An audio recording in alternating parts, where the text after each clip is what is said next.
Uncomfortable Conversations about Culture and Christianity. My name's Alex, and today I'm really excited to be joined by a man who has tackled Mount Mordoriana, stared down a rope climb more than once, showing the world what it looks like to compete with excellence and purpose. Today we are talking to the one and only, the Kingdom Ninja, Daniel Gil. Daniel, thank you so much for joining us. Really excited to have you as a part of this conversation. Grateful for Midwest Warrior for helping align this, and excited to just hear more about you and your story. But first, just tell us a little bit about you. Who are you, family, any of that kind of stuff you want to share? Yeah, no, for sure. First of all, thank you for having me out here. Alex, super appreciative of just any and every opportunity that I get to share my story, and especially, point people to Christ, because a little bit about my background is I grew up in Houston, Texas, still there, call it home. And grew up in a Christian household, came from a big family of 5 kids, and we're all homeschooled, by the way. And so growing up, I never thought that the Lord would or could really use my life in a city as big as mine, in a type of lifestyle that was as unique as mine was back in the 90s. But I remember just praying and being like, Lord, if you can use anyone, I'm going to trust that you can use me. And Lord, I'm not perfect. I make a lot of mistakes, but if there's one thing that I'm going to try to get right in life, it's that I'm never going to let go of your hand. And I am going to intentionally try to use my gifts, my talents, my abilities, whether it's, singing, dancing, acting, performing, athletics, any of these things I'm going to try to use to glorify and honor you. And literally just the life that I'm living right now at 32 years old now is solely and completely just a byproduct of chasing after Jesus with my whole heart on the highs, on the good days. Yeah. But also, and honestly, I think most importantly, on the bad days, on the difficult days, on the tough seasons and the confusing times that I go through in life, I've tried diligently to never let go of him. And my life has just been the wildest adventure, which we'll get to talking about here in just a little bit. But still live in the Houston area, still coach ninja. I've been an athlete and a coach for about 13 years now, and been involved in American Ninja Warrior for more than a decade as a competitor on the show. And the Lord has just given me this platform for ministry more than anything else. I mean, I'm not super famous by any stretch of the imagination, but in the world of reality television, and specifically American Ninja Warrior, I'm one of the most well-known and recognized faces, and I think that is for a reason and a purpose. Yes, I've done my part. I've worked my tail off to be ready. What does the Bible say? Train your hands for battle. And so I've done my part, but I think that, having the Lord put his super on my natural when I planned and prepared as best as I could really sets yourself up for success in being able to actually do what he's planned and prepared and gives us the opportunities to do. So it's been really cool. I live a very unique life with my wife, my family, and love to get to talk more about it here. Yeah. So you're married and have one kid, right? Yeah, one baby girl right now, and then baby number 2 will be arriving in just a few short months. Actually, this summer we'll have our second child with us, and could not be more excited about it. Me and my wife Abby. Going to man there. That'll be awesome. So cool.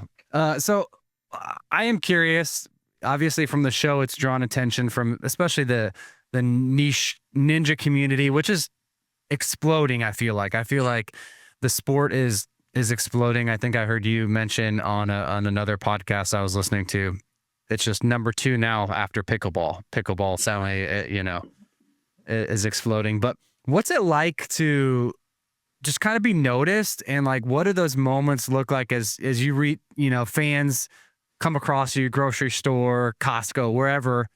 And, I'm sure you get looks. The hair is kind of a signature. So you're like, okay, we can't miss this guy. It's not just a doppelganger. What's that like? And what was that transition like for you? And just, I don't know, being seen more, noticed in public. Yeah, man. I mean, first off, like, again, I'll state that compared to any like actual celebrity, I'm There's no comparison at all. But Yeah. being one of the top athletes on this TV show for literally a decade now, about 10 seasons, I think this summer will be my 10th season. I'm very well known, very recognized. In fact, yesterday while traveling, my wife and I and our daughter, I think I was recognized 3 or 4 times between the airport and the grocery stores that we visited. And it's very humbling. I mean, the sport by itself is the most humbling sport that I've ever been involved with. I mean, you tackle these courses on American Ninja Warrior. You show up the day of competition. You have no idea what obstacles are going to be there. You have no idea your run number, if you're going to be early in the evening at like 9, 10, or 11 p.m., or if you're going to be late at nights at like 4 or 5 o'clock in the morning. And so you never know the scenario or the environment. And because of that, it's very difficult to be consistent in how you do, how well you perform. And usually, I mean, it happens to every single one of us as athletes. You will fall, you will fail, it will happen unexpectedly, and it's very tough to deal with. So it's humbling. It's a very humbling sport, and because of that, it keeps us from getting these arrogant, big, egotistical mindsets. And by the grace of God, I mean, I compete on the show in order to have a platform to encourage and inspire and point people to Jesus. But every opportunity that I get to interact with a fan or someone who recognizes me is an opportunity that I get to sow seeds. And stepping into American Ninja Warrior, I came out of full-time ministry to step into that show, to begin coaching at a local gym in Houston, Texas. And I said, Lord, if you're going to open up this platform, this environment, or this sphere of influence for me, well, God, then I'm going to use it to glorify and to honor you. And whether it stays, this small, insignificant thing, or if it grows into this massive platform of influence, God, I promise that I will be genuine, I will be authentic, I will be sincere in any interaction, and no matter how popular or well-known that I get. And by the grace of God and having people in my life, like my wife, my family, I mean, they've helped keep me focused and intentional about all these interactions that I have. So literally, Alex, on a daily basis, if I'm out in public, I am usually recognized once or twice on a daily basis. And it's a very special feeling to know that, one, my life is being watched, right? You kind of see the looks, you kind of hear the whispers, and I won't go approach people intentionally myself. But if someone comes up and has the boldness to start a conversation, then I'm like, all right, here we go. Let's try to help make someone's day, because unfortunately, you hear the saying, never meet your heroes. And I've had a lot of friends that have met like actual famous, artists or musicians or athletes or actors, and had really bad interactions, really difficult ones. Like, man, it was just the most difficult situation. I just wanted an autograph or a photo, and they just looked down on me like I was an ant and insignificant. And I'm like, man, it hurts me to hear stories like that. And so I'm like, Lord, if anyone ever comes up to me, I'm going to make sure that I do my part to have it be a pleasant, an encouraging interaction. And usually it goes something like, talking about how we all have obstacles we overcome, physical, emotional, mental, like, and what I do on the TV show is such a cool experience for me to get to showcase getting back up, perseverance, overcoming. And it's just, I mean, the whole thing is kind of built for this awesome, just meaningful conversations about getting back up. So I love it, and I love every interaction, and I promise I will always make them good. So if someone meets me or sees me on the street, please do come say hello, because I love getting to interact with people. That's so cool. And I witnessed that. My son went to Anaheim last year for Worlds and FINA and UNAA, and that, like, for me growing up in the 90s era, like, it would have been awesome to meet some of my basketball heroes or football heroes. And I'm like, dude, we're in Anaheim and you're competing with all of these people, and it was just, and everyone that he walked up to and approached, he was so kind. And like, yeah, it's such a unique community in that way too.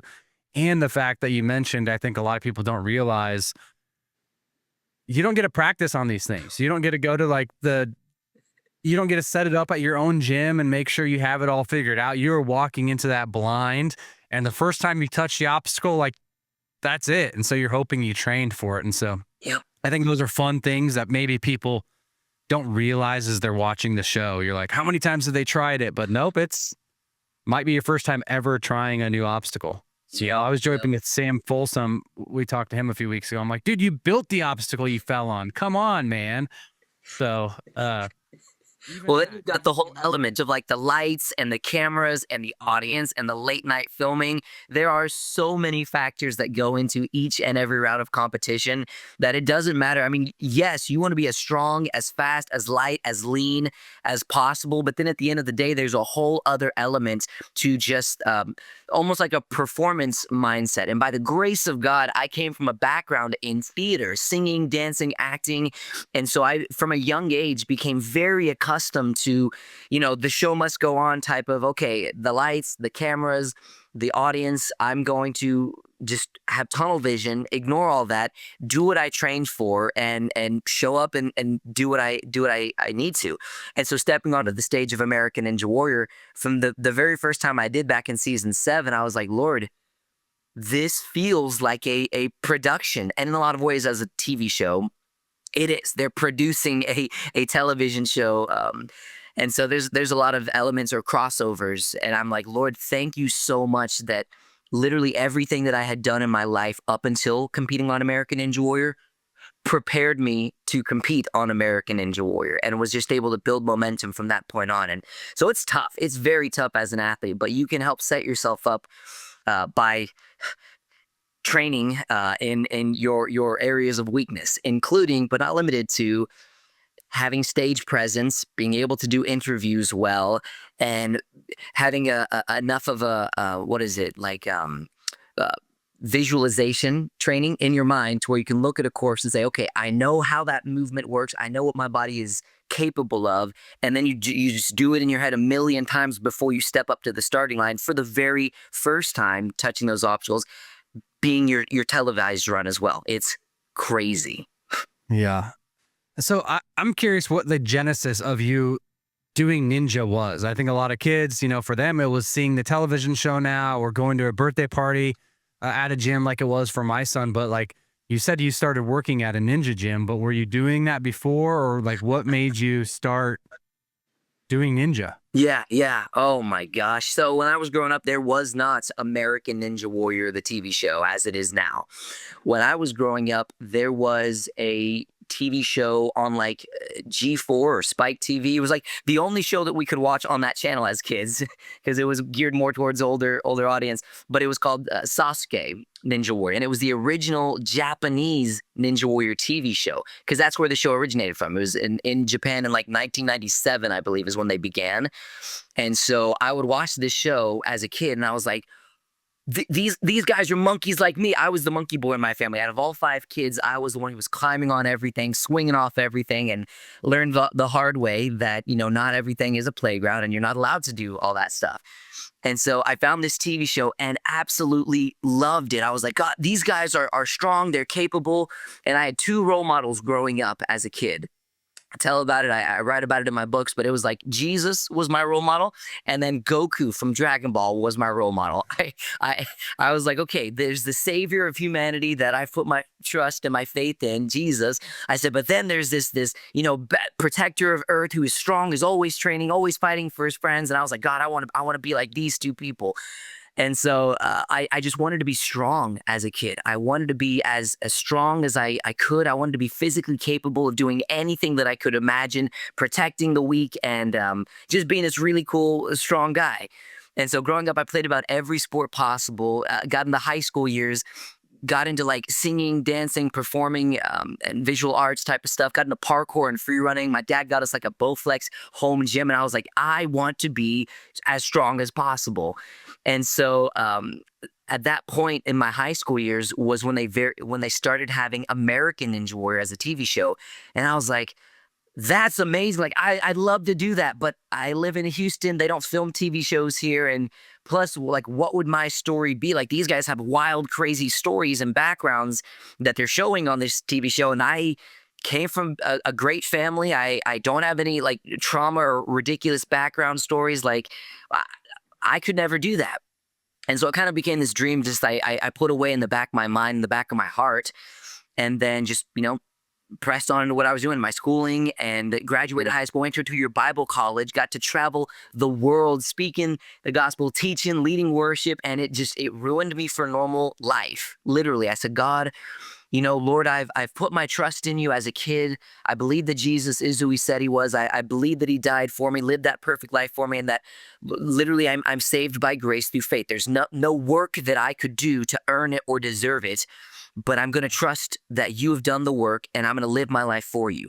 My high school years, it was when I said, okay, God, man, I make a lot of mistakes. I stumble and fall all the time. I dive headfirst into my own issues all the time. I said, but Lord, I'm gonna give you my not just my heart, but my life, the good, but also the bad and the ugly, my hopes, but also my fears and my insecurities. And I said, Lord, I'm going to live my life for you. I'm not gonna live off the faith of my parents or my pastors. This is gonna be my personal walk with you, Jesus. And I'm gonna go to church because I want to learn, I want to grow, and I'm done with this wishy-washy, one foot in, one foot out left. So I don't want to just have a hat that I wear that says Christian once or twice a week. I'm going to live my life according to the word of God as I see it, because these commands, these rules, they're there for my protection. And all I have to do is break them. And I realized very quickly that there are, repercussions to every decision that we make in life. And I'm going to live according to your ways, according to your word. And I'm going to learn who you are and what you're like.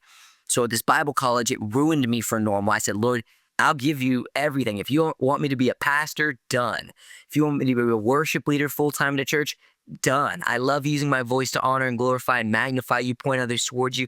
But if you want me to be a missionary overseas, God, yeah, I'll do that too. Any gift, talent, ability you want to use, I will. So here's the genesis where it all leads to.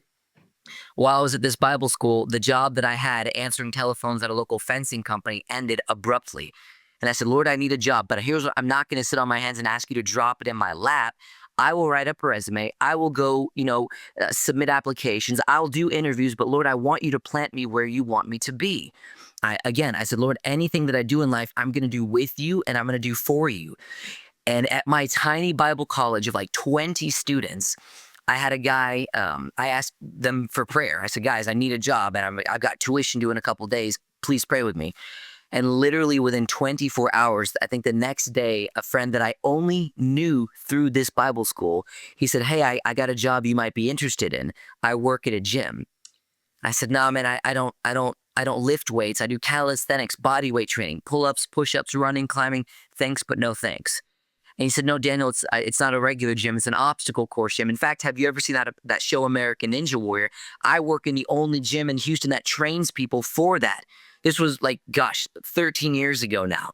Yeah. And it was just this light bulb moment. And I thought, well, okay, sure. Let's pursue it and see if it works out. And literally, I mean, I could tell you a longer story, but through miraculous means, I got a job coaching at a Ninja Warrior gym, coaching classes, training for the TV show, and that was the whole genesis of me getting on the show. It took 2 years after that for me to actually get on the stinking show. The hardest thing about it, the hardest obstacle on American Ninja Warrior, for those wondering, is just getting on the stinking show.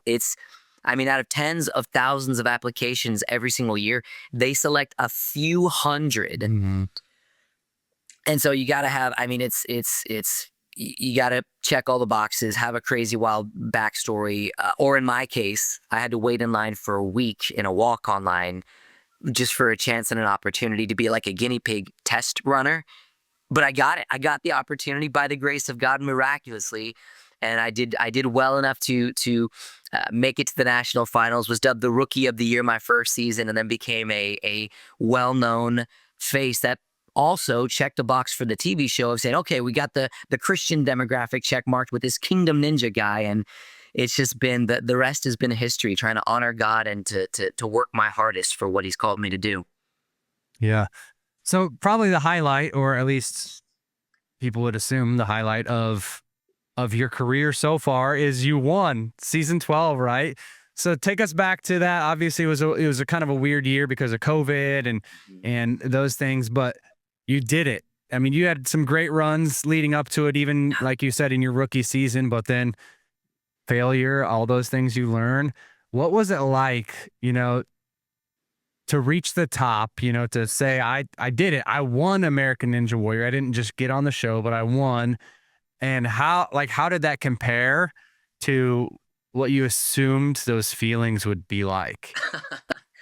Oh man. Okay. So there was I mean 6 years went into the win that I got in on season 12 in 2020. 6 years of competing each season, thing like, Lord, this is it. You've put me on this TV show for great things. At that time, I had already learned to dream with God and say, Lord, I'm not going to limit my dreams to anything that I'm physically capable of because I know you, Lord. I know too much about you to believe anything less than incredible. Now, that doesn't necessarily guarantee success, as any Christ follower will tell you. I said, but Lord, I'm believing for big things to be done using this platform, and I'm asking, I'm praying, and I'm training for this $1 million victory, right? I said, I'll do my part. I'm going to have the vision. I'll write it down like Habakkuk talks about. I said, I'm going to know what I need to do. But then every single year, at some point or another, I would fall, I would fail. I'd usually get a little bit further, thank the Lord. But then I would be back to square one, and I'd say, okay, Lord, this is tough. This is taking a lot longer than I thought. Your timing is not my timing, but I'm going to continue working at it. I'm going to be faithful and persistent with what I'm doing. And in 2019, I made it all the way to the final stage. In 2019, two of us made it to the final rope climb. And I remember standing there holding that rope thinking like, Lord, this is it. I'm about to win this TV show, hit that final buzzer, lift up my hands and give you glory. And it's going to be this amazing testament and testimony of a life that is pursuing Jesus. This is going to be awesome. I said, Lord, I feel like absolute trash. It's about midnight. We just ran another stage 3. I said, I still have the biggest forearm pump of my entire life from just a few minutes prior. This is not the ideal circumstances, but Lord, we don't always get to choose our circumstances. I'm just going to give it my very best. So I'm holding that rope and praying. And I said, Lord, if you need me to win this thing, I'm going to give it everything that I've got. But in case you need a little bit of a reminder, God, that I know what my Bible says. You could give me supernatural strength like Samson. You could give me supernatural speed like Elijah when he outran the king's chariots to give a message to Israel. Lord, the Bible talks about angels who are called to minister to those who inherit salvation. That's me. Like, I fit that category. I said, Lord, I've seen that movie Angels in the Outfield. You could have an angel pull or push me up that rope if you need me to win this victory right now. I said, otherwise, I don't feel it, but I'm going to give it everything that I've got, and regardless of the outcome, I'm going to trust you. And this is not going to have any dent in my relationship with you, Lord. And I'm really glad that I prayed that, because about 2/3 of the way up, I hit a wall like I had never hit before. I could not squeeze, pull, or push with my legs, and I lost. I lost $1 million by about 3 seconds. And as difficult and disappointing as that was, I spent the whole rest of that year, all the speaking engagements that I had, because by the grace of God, that's my primary career right now, is as a motivational speaker. And everywhere that I went, all the schools, all the churches, all the camps, all these places, they said, oh, Daniel, like, you lost. Like, how disappointed are you? How frustrating was that? And I said, well, here's the thing, guys. Yes, I lost, but I still had the best season that I've ever had on American Ninja Warrior. And here's the thing, you guys. I'm still strong. I'm still training. I'm still going to do my part, because I believe if God got me there once, and I would take a long dramatic pause for effect until some kid or student was like, you could do it again. And I was like, yes, I could do it again. And so that was the mindset I chose to tell the Lord, like, Lord, I'm believing, like, this was awesome. Disappointing at the end, but I'm going to trust that you'll get me here again. So I trained that whole next year, and coming into 2020, here's where we get to the win. Coming into 2020, I felt stronger, faster, more prepared. And then the day that we were scheduled to fly out to California for the first round of competition, I received a phone call, and it said, Daniel, the country's shutting down. It was Friday the 13th of March. The phone call said, Daniel, they've shut down California. This virus is getting out of hand. They're shutting down they're postponing the whole season. It's getting canceled. So I didn't fly out that day. The show kept getting postponed. It was supposed to film in March.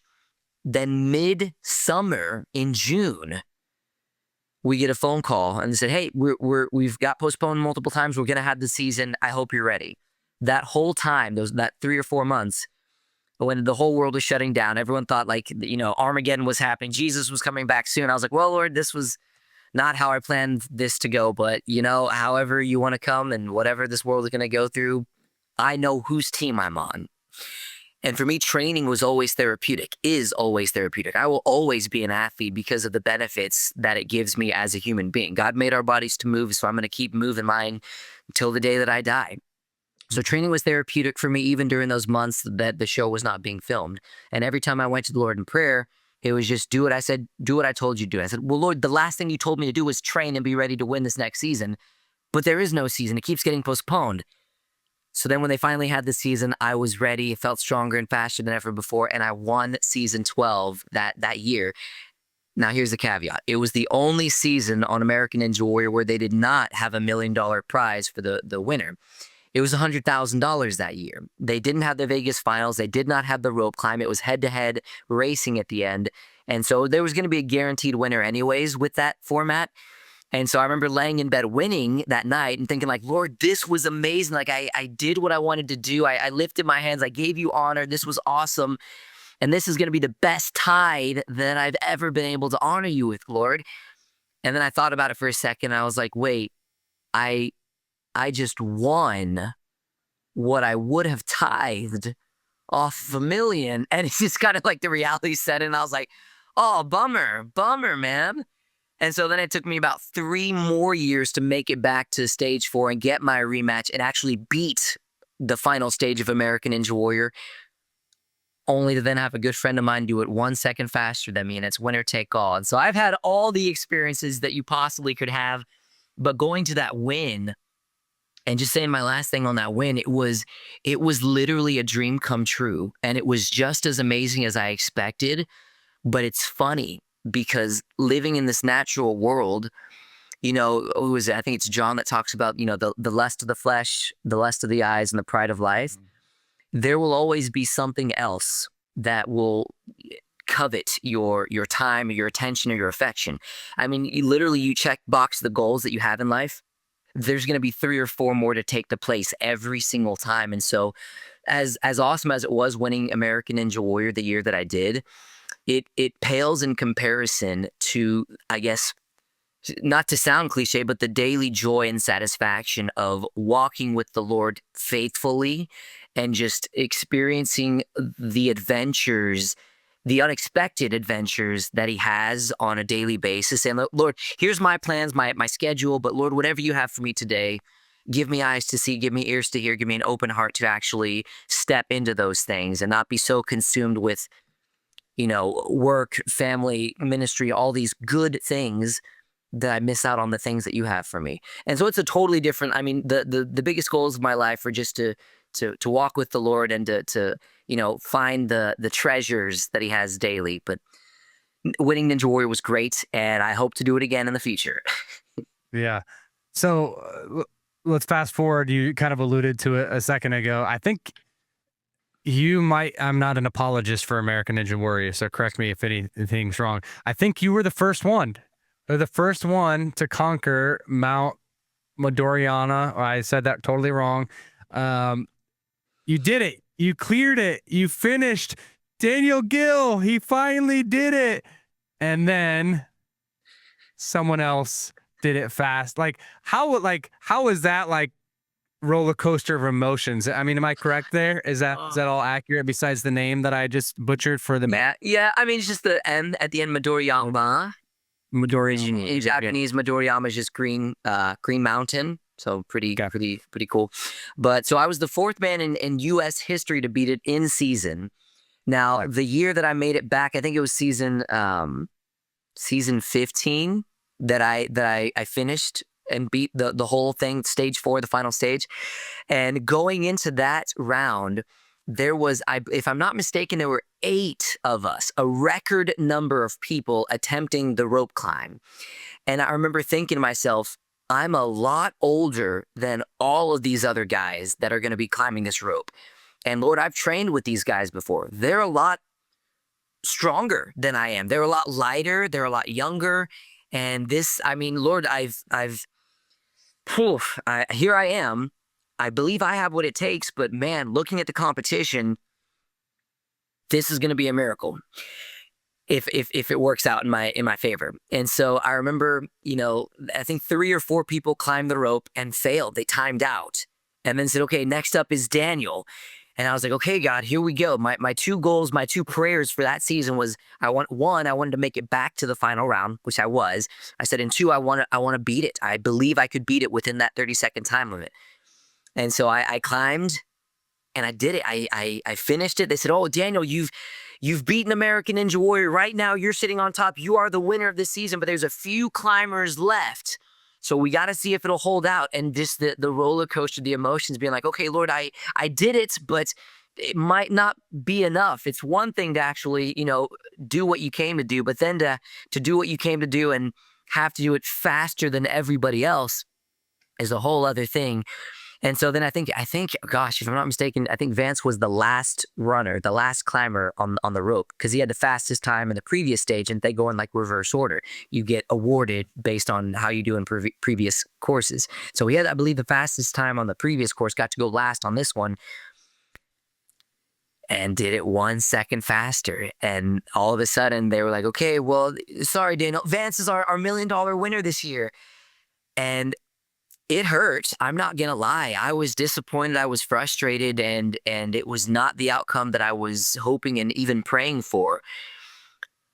But for all those, gosh, at that time, like 8 years leading up to it, all those 8 years of competing on the show, I had 8 years worth of falling, failing, losing, and losing large sums of money, and learning to put my full trust in not the outcome of a show, but the person who put me on that show. And so every season that I compete now, and at that point too, I said, Lord, I'm not competing for money, because if so, I'd be extremely disappointed. I'd be jaded. I'd be burnt out, because only the top 0.001% of people actually ever win any money on the show. Usually you're at a deficit because you have to take off time of, to work for training. Like you're in a net loss to do this reality television show, but you might get shown on TV, and that would be pretty cool, right? Very few of us are able to actually monetize the platform itself, which is a whole other miracle.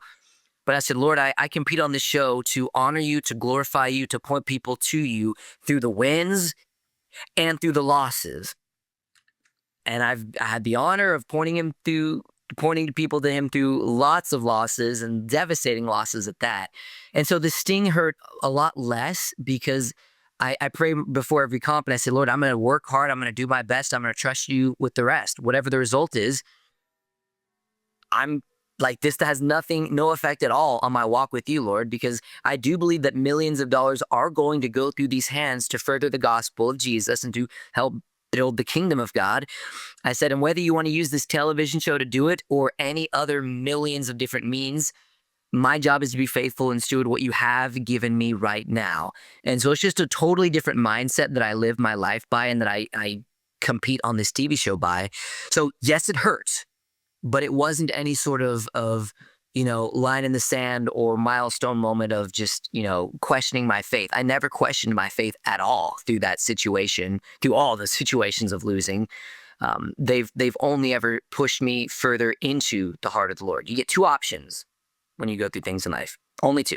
You can either pull away from the Lord, or you can lean into the Lord. And I'm not the brightest, I'm not the smartest, I'm not the most gifted or talented person in the world, but if there's one thing I'm going to get right, is that I'm going to press into the Lord through every situation that I go through in life. And I've seen his results, his protection and covering every time that I've done that. And it's just been one of the most beautiful, one of the most powerful things about my personal testimony, is that I have watched him work all things together for good, knowing that I am called by God, I'm loved by God, and that I love him. And so it's just been really cool. So sorry, super long winded. I'm getting to preaching right now, but that's kind of my thoughts on just the emotions of roller coasters through the victories and the major losses on American Ninja Warrior, if you want to call them that. Yeah. The next question I have is, all right, Daniel, I get it. You love Jesus. Your faith is a big part of this, and that, that's for some people, right? And everybody has their thing that they anchor themselves in.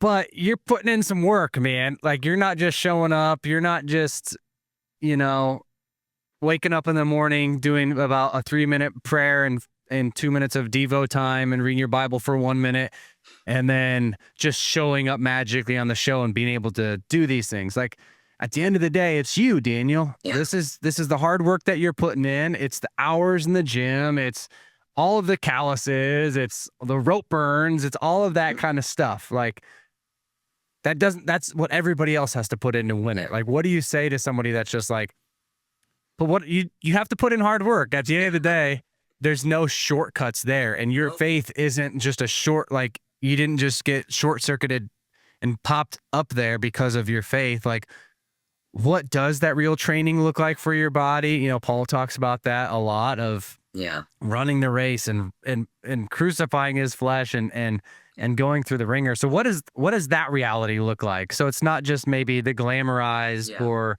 so people think, oh, he's got some secret magic because he's got a genie in the bottle of Jesus, you know? And I think sometimes people on the outside looking in, you could have that perception. So what does the hard work look like? What does the daily grind Yeah. look like? Oh man, I'll start by saying that if you want to set yourself up for extreme disappointment and disillusionment, it's, begin following the Lord, trust Jesus, and then expect your life to be perfect.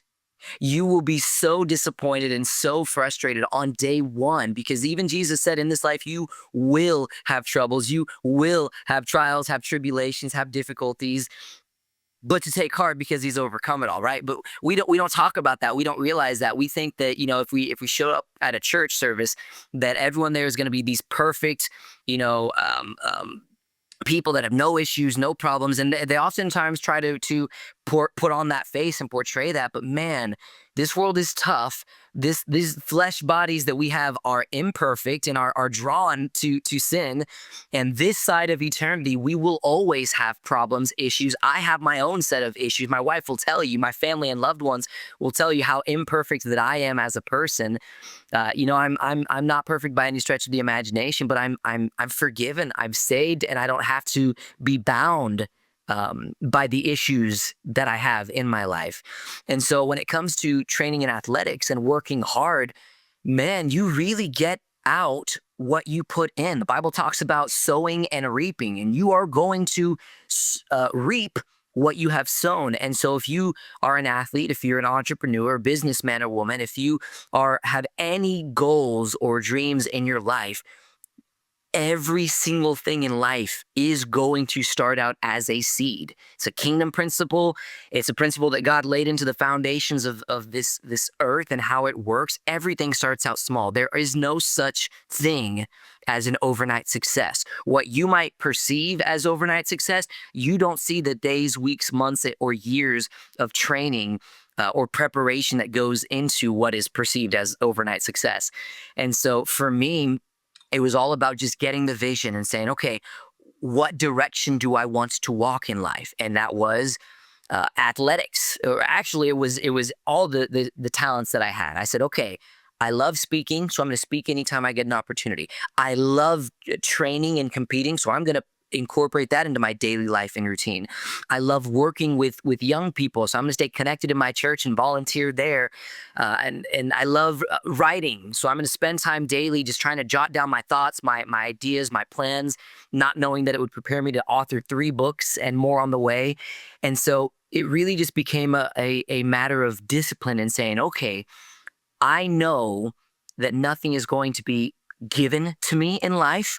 Now, I'm not going to take it, but I'm going to work hard and earn the relationships, earn the opportunities, earn the ability to actually do well with what I'm doing. So whether I'm eating, whether I'm drinking, whatever I'm doing, I'm going to honor God, but I'm going to live my life in excellence. What is it? I believe it's Proverbs where it says, like, do you see a man or woman skilled in their work? Well, they're going to stand before or serve kings. And I found that Bible verse and I was like, well, I'm going to be skilled in my work because I want that result. I want to stand on the pinnacle of, whatever environments that I'm stepping into. And because of that, I need to be skilled in my work. And the only way to do that, you talk about the 10,000 hours, right? Putting in the time that it takes to master any skill. And I've put in, I mean, at least probably double that in just my pursuits as an athlete, spending more than 2/3 of my life training day in and day out for various sports, and then more than 14 years specifically in ninja. It takes time, it takes effort, and it takes just the mindset of saying, I will fall, I will fail, but I'm going to learn and grow from every single mistake so that I don't repeat them. Mistakes happen. I'm okay with mistakes. I understand that I'm going to make them, but I will not tolerate making the same mistakes over and over again. I used to do that as an athlete. I'd fall or fail and I'd say, oh, forget that obstacle. I'm never going to think about it. I'm never going to talk about it. I'm never going to work on it again. I'm going to avoid it and focus on my strengths. But if you can isolate your weaknesses, whether as an athlete, as an entrepreneur, whatever you're doing, if you know what your weaknesses are, you can isolate them, spend the time that it takes to actually become proficient in those, and become balanced and become much more equipped to handle, your areas of expertise and your areas of weakness along, whatever path you're pursuing. And we don't hear that enough. People don't talk about that enough. Like, we talk about focusing on your strengths, which is good, but you have to equally focus on your weakness. Otherwise, you're going to make the same mistakes over and over again. And so that's what it's taken for me as an athlete. That's the type of mindset that I've had as an athlete. I have a very healthy relationship with loss. As you can tell by watching previous episodes and seasons of the show, it hurts, but it doesn't ruin my week. It doesn't ruin my season. Definitely doesn't derail my career by any stretch of the imagination. You look at the most successful athletes and entrepreneurs in history, they have failed or lost more money than most people have ever even attempted or acquired. Like, athletes have lost more games than most people have ever even played. And, these successful entrepreneurs have lost more money than most people have ever held in their account. And so I understand that failure is a part of the process. And because of that, I will not let the emotional attachments get my eyes off of the prize, the goal that I've put in front of me as an athlete, as an entrepreneur, in any area of my life. Now, my faith keeps me anchored. My faith gives me hope and joy and peace and every fruit of the Spirit that is available. So that's what fuels my soul and my body. But my spirit is dialed in terms of my goals in front of me. So there's a whole holistic type of way to view it, but you won't get far in life at all without the grind that it takes to do well. Yeah. What is just to give us a glimpse of what that daily grind looks like for you, as, I've got a 12-year-old that's competing and a 6-year-old that started competing, and it's hard work. You get rips on your hands, you get rope burns, you get all of these things. And sometimes it's easy to check out then. So what would you give, and I'm sure you do this in coaching all the time, what is the advice you give people when it's like, okay, now it's just too tough, but you got to keep going? Like, what does just that training routine look like? I don't just get to show up on Saturdays and compete. And then I'm just curious for you what that training regimen or what no, I mean, it's like. It comes down to how badly do you want it and what are you willing to give for that? I mean, time is the greatest currency that we have, right? There's nothing more valuable than our time and how we spend it. So I ask people, what is your goal? Is your goal just to become a stronger athlete? Do you do ninja or any sport as like a recreational thing? Or do you compete at, just like a lower level? That's fine. That's good. That's not going to take as much time to get better. If you're reaching for the top, though, it's going to take time. And how you spend your time is going to matter greatly. So for me, I mean, I give my time to sleep, to rest, to let my body recover, to let my body feel good in order to actually perform well in the day's training. So that's anywhere from 8 to 10 hours of sleep on a nightly basis when I'm in training mode.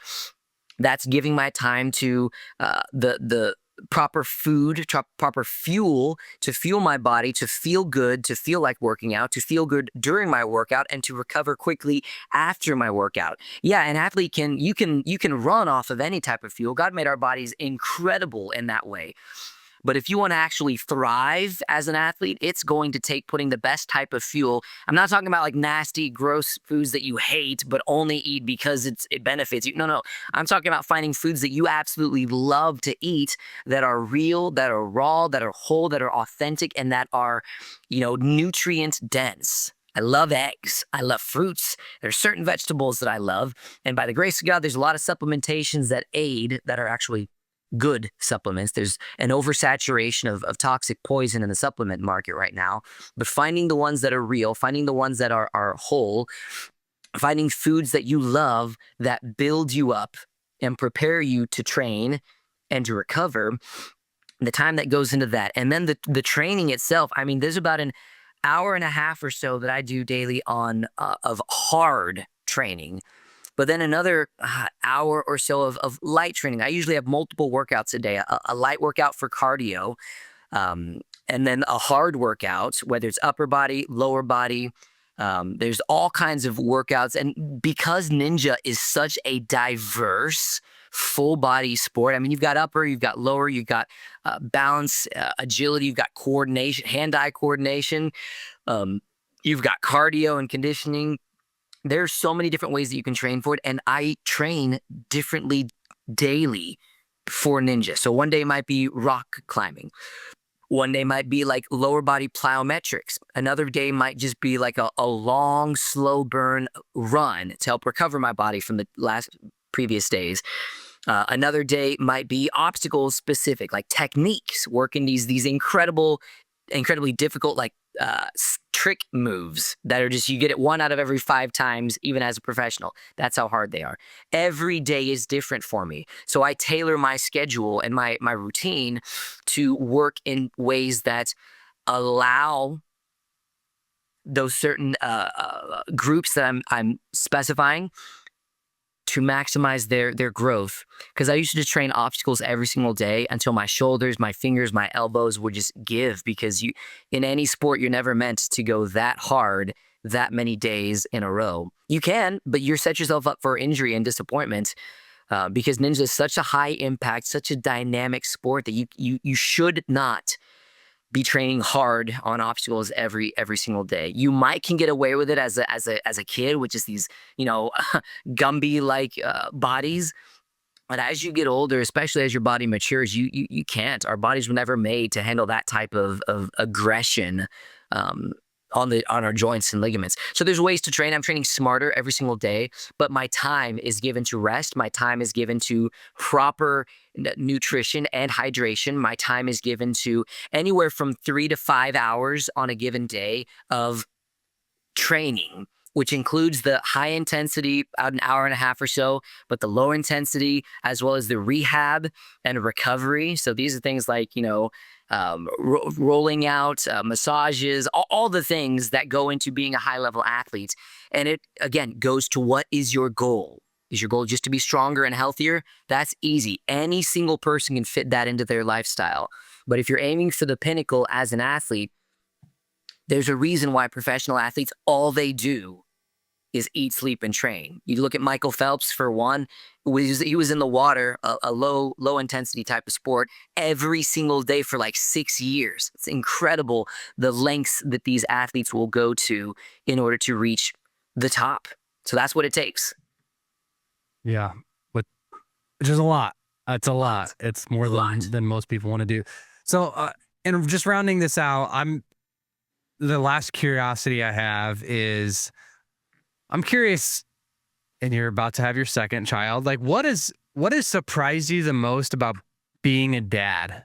That's just a whole different phase of life. What surprised you the most about being a dad, and how has being a dad just shaped or changed maybe some of your perspective as you train, as you lead, I'm just curious there. Yeah. Oh man, I was the weird kid growing up that always dreamed about, and didn't always talk about it, but always dreamed about being married someday and having a big family someday. And so when I met my wife, we started dating. Already I was thinking ahead, like, okay, is this person going to be my wife? Like, I never dated for fun ever. And that's fine. People do that. Everything that I do in life, I do with extreme intentionality and looking far down the road. So when I began dating my wife, I said, okay, are we compatible? Do we share the same, values and dreams and lifestyles? And we don't have to perfectly match up or line up. I said, but are we gonna, is this going to work out? And it did. And so I began pursuing even more actively. So then 8 years later into marriage, I said, okay, when we have kids, that's going to change everything again. And I had my first baby, little Isla Rose, last year. And I had spent so much time praying and dreaming about it that it's just, everyone's like, oh man, what a shock. What a change it must be. And I'm like, well, no, it's what I thought. Like I knew that I would sleep less. I knew that I would smile more. I knew that this little girl would steal my heart, and she would now trump almost everything else on the totem pole of my life. And she did. And it's been almost exactly as I thought it would. Now she's been the most happy, chill baby I've ever heard of.